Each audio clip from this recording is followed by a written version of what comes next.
Lecture जो है वो 4 का पार्ट 2 है। इस लेक्चर के अंदर प्रीवियस जो हमने प्रोग्राम बनाया था तो ये देख लें कि अगर एक से ज़्यादा वेरिएबल बनाने हैं तो उन्हें सेपरेटर जो है वो कॉमा है, उनको अलग अलग करने के लिए आपने कॉमा इस्तेमाल करना है अगर उनकी वेरिएबल की जो डाटा टाइप है वो सेम है। तो हमने ये प्रोग्राम बनाया था और सीन उसमें एक फंक्शन इस्तेमाल किया था। ये सीन करता क्या है, सी आउट तो आउटपुट करने के लिए, सी इन जो है वो डाटा इनपुट लेने के लिए ना, ये लिखा हुआ है जो सीन है इज़ द इनपुट स्ट्रीम है और gate data from the user, user से लेता है, असाइन यानी कि डाल देता है वेरिएबल के अंदर। ऑन द राइट साइड आप देखें कि ये राइट साइड की तरफ है, ये जो है लेफ्ट साइड की तरफ है, ये डाटे को ऐसे इसके अंदर डाल देता है। वी नो डैट साइन, ये डबल एरो हेड जो है इंडिकेट ज़ाहिर करती है directions of the data, data के डायरेक्शंस को, यानी कि डाटा यहाँ से इधर आ रहा है तो आउटपुट के लिए हम ये इस तरफ लगाते थे। उस तब क्या होता था, डाटा यहाँ से इधर आता था, अब यहाँ से डाटा इधर आ रहा है। तो it means data comes from user and is assign, ये डाल दिया जाता है वेरिएबल कौन सा हमने बनाया था, एज 1, उसके बाद फिर एज 2 सो ऑन। अब नीचे आते हैं, नेक्स्ट प्रोग्राम देखते हैं। ये एक्सप्रेशंस देख लें, ये अलजबरा की एक्सप्रेशंस है, ये ए स्केयर है। तो इसको अगर आपने प्रोग्रामिंग में लिखना है तो कैसे लिखना है, ये देखें, स्टार है ना मल्टीप्लिकेशन, ये ए इसके साथ मल्टीप्लिकेशन कर रहा है तो ये देखें यानी कि ज़रब हो रहा है, स्टार हमने डाल दिया और ए से स्केयर से मुराद 2 बार ये आपस में ज़रब खाता तो 2 बार हमने लिख दिया। इस तरह 20 से ज़रब खा रहा तो इस तरह लिख दिया। अगर आपने ये वाली चीज़ इसमें प्रोग्रामिंग में लिखनी हो तो कैसे लिखेंगे, ऐसे लिखेंगे ये चीज़। अब वो प्रोग्राम जो स्टेटमेंट कह रहा है वो कह रहा है कि एक ऐसा प्रोग्राम लिखें जो 4 डिजिट यूज़र से ले लेकिन हो वो इंटीजर यानी कि शायरी वाले ना हो। तो वो जो आपका प्रोग्राम है वो शो करके दिखाए स्क्रीन के ऊपर। मसलन अगर यूज़र ने ये 4 डिजिट लिख कर एंटर किया तो उनको इस तरह दिखाए। किस तरह, ये देखें, ये 4 डिजिट है, इनको रिवर्स ऑर्डर में दिखा रहा है, पहले 1 फिर 3 फिर 5 फिर 7। तो इसके लिए हमने प्रोग्राम बनाना है। ये देख लें कि मैंने एक नया फोल्डर बना लिया, इसी को कॉपी पेस्ट करके और इसका नाम 5 दे दिया। इसको मैं खोल लेता हूँ। अब इसके अंदर जो ये प्रोजेक्ट फाइल है इसको मैं ओपन कर लेता हूँ। इसमें मैं 2 वेरिएबल बनाता हूँ। पहले का नाम मैं रखता हूँ इंट यानी कि डाटा टाइप, और वेरिएबल का नाम मैंने नंबर रख दिया, दूसरे का नाम डिजिट रख दिया। और क्योंकि दोनों की डाटा टाइप सेम है इसलिए एक ही लाइन में लिखकर सेमीकोलन लगाकर ये लाइन क्लोज कर दी। अगर ये लाइन चलेगी तो मेमोरी के अंदर क्या होगा, 2 ब्लॉक बनेंगे, पहले ब्लॉक का नाम नंबर, दूसरे का नाम डिजिट होगा। ये मैंने लाइन लिख दी है, सी आउट्स के आगे स्ट्रिंग लिख दी है। आपको पता है स्ट्रिंग जैसे ही लिखेंगे वैसे ही प्रिंट हो जाएगी। अब देखें कि इसमें ये जो डबल एरो हेड है, ये देखें लाइन ये वाली जो हमने लिखी है ये डाटा का फ्लो बता रहा है, यहाँ से डाटा इधर, और सी आउट क्या है, स्क्रीन। ये देखें ना, ये पूरा डाटा स्क्रीन आउट को मिलेगा और वो स्क्रीन आउट ब्लैक स्क्रीन के ऊपर ये इसी तरह स्ट्रिंग जैसे हम लिखते हैं वैसे ही प्रिंट हो जाएगी। यहाँ से मैं थोड़ी सी स्पेस इसलिए डालता हूँ ताकि जो नंबर हमने टाइप करना हो थोड़ा सा दूर टाइप हो।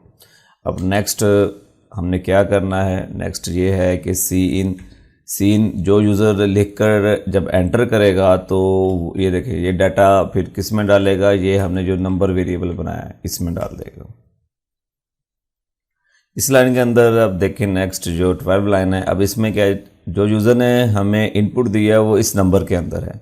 तो मॉड्यूलस ऑपरेटर के साथ जब हम 10 के साथ डिवाइड करेंगे, ये कुलिया है मैथ का, उसका जो लास्ट वाला डिजिट होगा वो रिमाइंडर बचेगा तो वो इसमें स्टोर हो जाएगा डिजिट के अंदर। तो हम फिर तब क्या करेंगे, डिजिट को जो है वो हम स्क्रीन पर आउटपुट करवा लेते हैं। ये मैंने लाइनें लिख दी हैं। इसमें हमने क्या करना है कि ये जो सी आउट है उसके आगे हमने स्ट्रिंग लिख दी है और अगर थोड़ी स्पेस छोड़ दी, बजाय कि एक ही सी आउट में लिखें तो मैंने एक और सी आउट इस्तेमाल किया। उसके बाद फिर डिजिट के अंदर जो डिजिट था वो आ गया, उसके बाद कॉमा आ गया, कॉमा मैंने स्ट्रिंग में लिख दिया, साथ थोड़ी सी स्पेस दे दी ताकि अगला जो डिजिट आए वो थोड़ी सी अगली स्पेस में आए। ठीक है,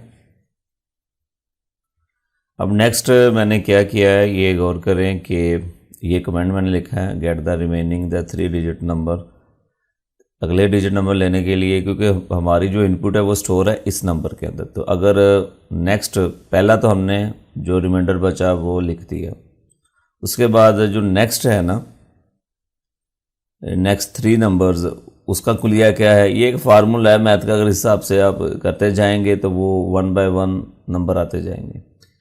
तो इसको डिवाइड किया है 10 के साथ, तो जो नंबर बचेगा वो इसमें स्टोर हो जाएगा, नंबर में ही स्टोर हो जाएगा ना, इसको डिवाइड करके। जो ज़रूरी नहीं एक वेरिएबल को आप बार बार उसमें डाटा स्टोर कर सकते हैं। तो नंबर में पहले से जो डाटा मौजूद था वो 4 डिजिट वाला, जब इसके साथ डिवाइड होगा तो उसका जो आंसर है वो इस नंबर में आ जाएगा। तो पहले वाला नंबर जो होगा वो ख़त्म होकर नया नंबर इसके अंदर आ जाएगा, 3 डिजिट वाला, क्योंकि रिमेनिंग भी 3। जब इसको 10 किसी भी नंबर को 10 के साथ 4 नंबर को जब हम 10 के साथ डिवाइड करते हैं तो जो नंबर बचता है वो फिर 3 होता है और वो इसमें आ जाता है। अब नेक्स्ट देखें क्या किया कि अब इसके अंदर 3 नंबर है, पहले 4 थे ना।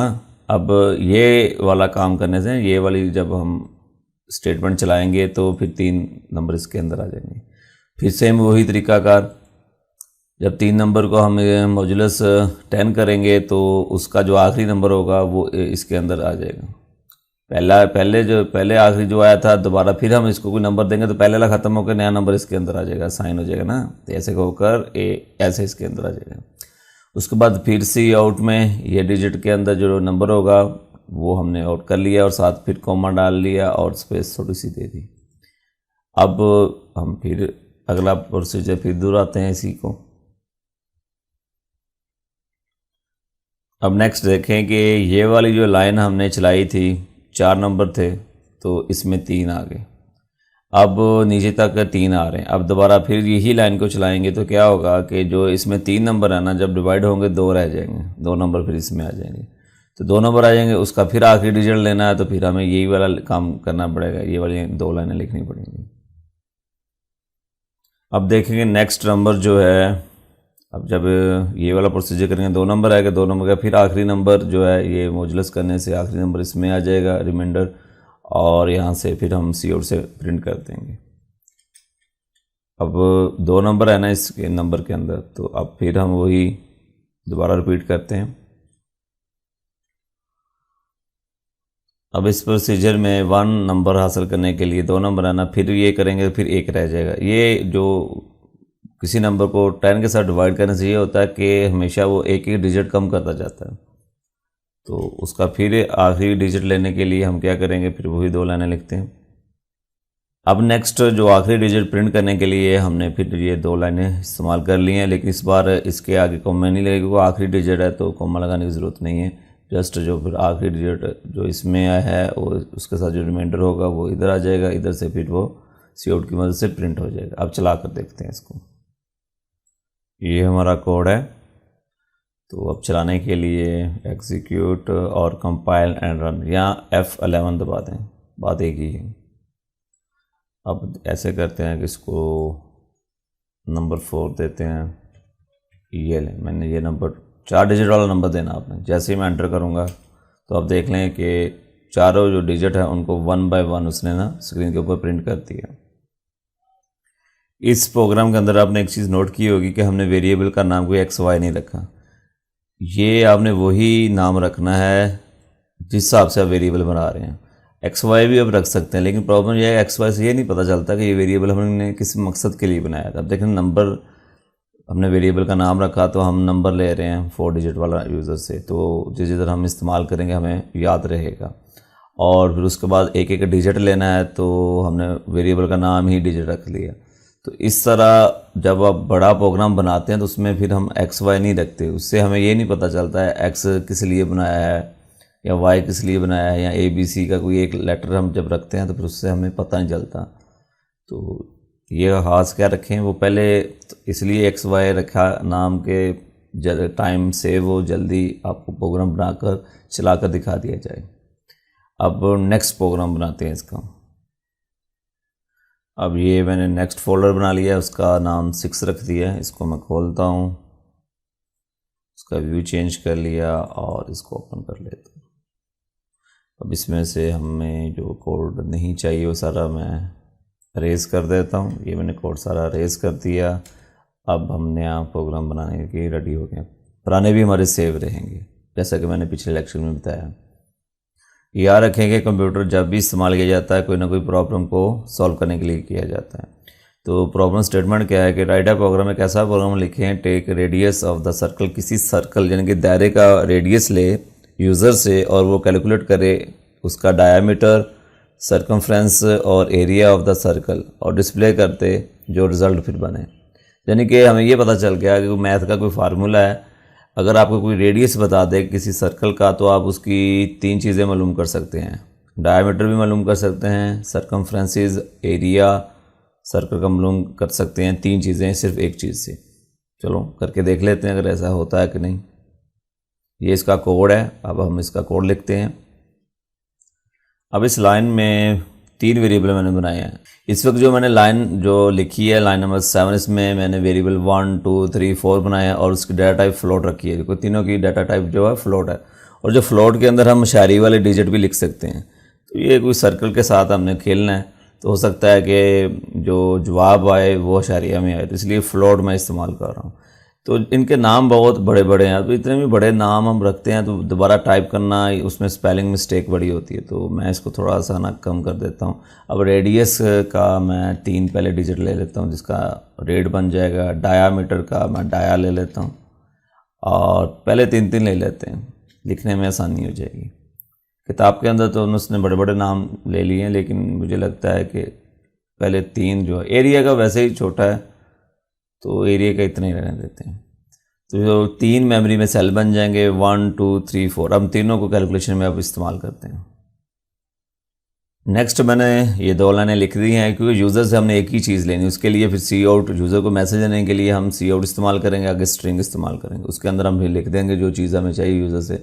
Please enter the radius of the circle, आगे थोड़ी स्पेस दे दी तो ये चीज़ प्रिंट हो जाएगी। आपको पता जो चीज़ जैसे लिखें वैसे ही प्रिंट हो जाती है सी आउट की मदद से, स्ट्रिंग जैसे ही हम लिखते हैं। उसके बाद फिर जो रेडियस आएगा तो सीन क्या करेगा, वो किस वेरिएबल में डालेगा, RAD, रेडियस वाले वेरिएबल में डाल देगा। उसके बाद फिर आगे हम कैलकुलेशन करते हैं। मैथ के जो फार्मूला है उसके हिसाब से ये है कि अगर रेडियस को मल्टीप्लाई किया जाए 2 के साथ तो डायामीटर आ जाता है। ये डायामीटर आ गया, ठीक है। ये जो हमने ये वाला वेरिएबल बनाया ना, वो ये देखें, ये कैलकुलेशन होकर डायामीटर वाला वेरिएबल के अंदर स्टोर हो जाएगी। उसके बाद अगर हमने किसी का सर्कमफ्रेंस सर्कल का मालूम करना तो क्या करेंगे, जो 2 है उसको मल्टीप्लिकेशन करेंगे पाई के साथ, ये वैल्यू पाई की है 3.14।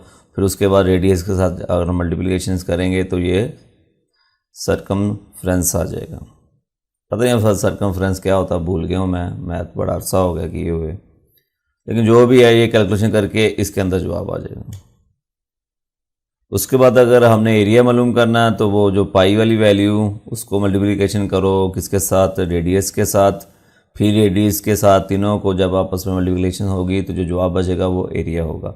तो हमने तीनों चीज़ मालूम कर ली हैं, डायामीटर भी, सर्कमफ्रेंस भी और एरिया भी। अब इनको स्क्रीन पर दिखाना है, तो स्क्रीन पर दिखाने के लिए हमारे पास COT है और तो कोई फंक्शन नहीं है, तो COT इस्तेमाल करते हैं। ये मैंने 3 स्टेटमेंट्स लिख दी हैं। पहली स्टेटमेंट डायमीटर को प्रिंट करेगी, दूसरी सर्कमफ्रेंसेस को और तीसरी एरिया को। तो अब ऐसे करता हूँ कि अगर हम इसी तरह चलाएंगे तो ये एक लाइन में प्रिंट होगी, ये वाली लाइन है।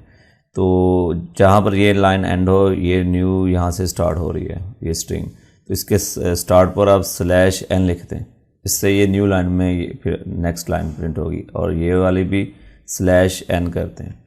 तो अब ये दोनों जो है न्यू लाइन में प्रिंट होंगी। अब चला कर देखते हैं इस प्रोग्राम को।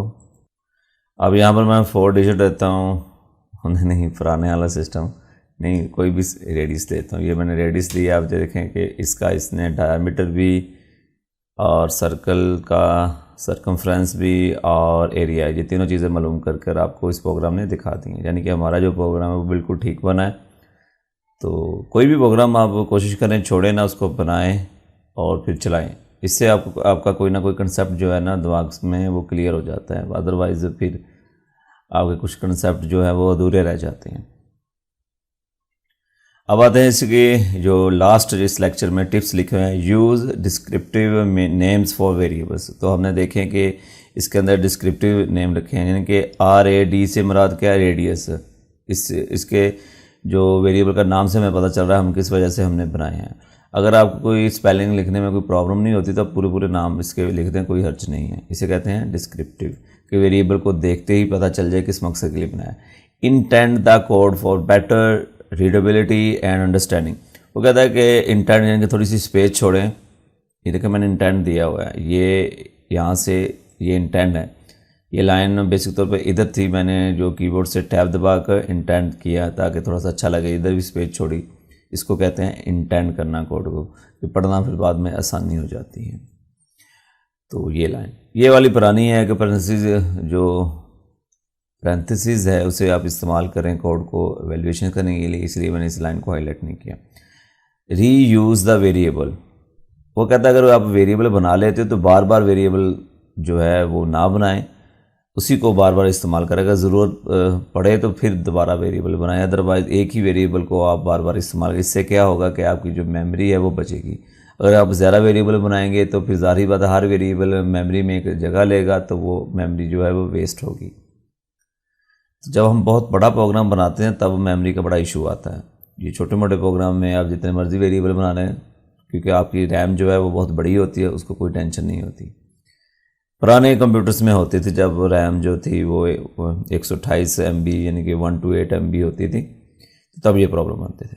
फिर वो कहता है याद रखें take care of division by zero. कोई भी आप जो कैलकुलेशंस करते हैं, जैसा कि इसमें मैंने कैलकुलेशन 3 लाइनों में की, इसमें और इसमें, इन तीनों में आप ये चेक कर लें कहीं पर डिवाइड बाय ज़ीरो तो नहीं हो रहा, या कहीं पर वेरिएबल की वैल्यू 0 हो जाती है तो वो डिवाइड बाय 0 बन जाता है। उससे फिर क्या होगा कि आपका जो प्रोग्राम है वो क्रैश कर जाएगा, वो चलेगा नहीं। लास्ट लाइन ये है कि एनालाइज द प्रॉब्लम प्रॉपर्ली, सही तौर पर एनालाइज करें उस प्रॉब्लम को समझें, एंड देन स्टार्ट कोडिंग। फिर आप अपनी कोडिंग को स्टार्ट करें। First thing and then write, पहले आप सोचें फिर उसको राइट करें। ये लास्ट लाइन में आपको ये कह रहा है कि ये नहीं है कि आपने बस हल्की सी प्रॉब्लम को देखा और लिखना शुरू कर दिया। पहले उसको अच्छी तरह से अंडरस्टैंड करें, वो आपसे पूछ क्या रहा है और आपने प्रोग्राम बनाना कैसे है। ये था हमारा आज का लेक्चर, और लेक्चर नंबर जो 4 है CS201 का, वो अब कंप्लीट हो गया है। और अब आप जितने प्रोग्राम्स हमने बनाए हैं उनको अच्छी तरह से देखें। अगर समझ नहीं आती तो मुझसे डिस्कस कर सकते हैं।